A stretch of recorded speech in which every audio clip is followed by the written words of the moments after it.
روشن خیال عالم مولانا عزیز اللہ بوہیو کی چوتھی برسی کراچی پریس کلب میں منائی گئی۔ سید زین شاہ ہاری تحریک رہنما اور ادبی شخصیات کی شرکت۔ تفصیلات جانتے ہیں اپنے نمائندے باغی ساگر۔ روشن خیال و سندھ دوست عالم مولانا عزیز اللہ بوہیو کی چوتھی برسی منائی گئی۔ سندھ ساگر اکیڈمی کراچی پریس ادبی کمیٹی کی تعاون سے منعقد تقریب کراچی پریس کلب میں ہوئی، جس کی صدارت سندھ یونائیٹڈ پارٹی کے مرکزی صدر سید زین شاہ مہمان خاص طور شرکت کی۔ تقریب میں ہاری تحریک کے رہنما سمر حیدر جتوئی، مولانا محمد الحسن، پروفیسر عبد المجید چانڈیو، سینئر صحافی امتیاز فاران، یونس مار، مہیش کمار، نصر اللہ جمالی، باغی ساگر و دیگر قلم دوستوں نے شرکت کی۔ اس موقع پر صدارتی خطاب کرتے ہوئے ایس یو پی کے رہنما سید زین شاہ نے کہا کہ مولانا عزیز اللہ بوہیو محترم کردار تھا جو سادگی پسند اور قوم کو اجاگر کرنے کے لیے نکل پڑتا تھا۔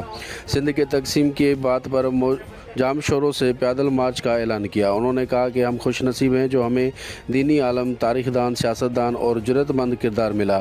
سید زین شاہ نے مزید کہا کہ ہمیں ملکی سطح پر بڑے چیلنج ہے جس کے لیے مل جل کر جدوجہد کرنی پڑے گی۔ سندھ سمیت ہر صوبے میں سیاسی قیدی، مسنگ پرسن، نوجوانوں کا مستقبل کے لیے سوچنا پڑے گا۔ انہوں نے کہا کہ بنیادی حق وسیلے لوٹے جا رہے ہیں، صوبے کا الگ مسئلہ ہے، سرحدوں کی حالت انتہائی خراب ہے، دہشت گرد منشیات سرحدوں سے کیسے آ رہے ہیں۔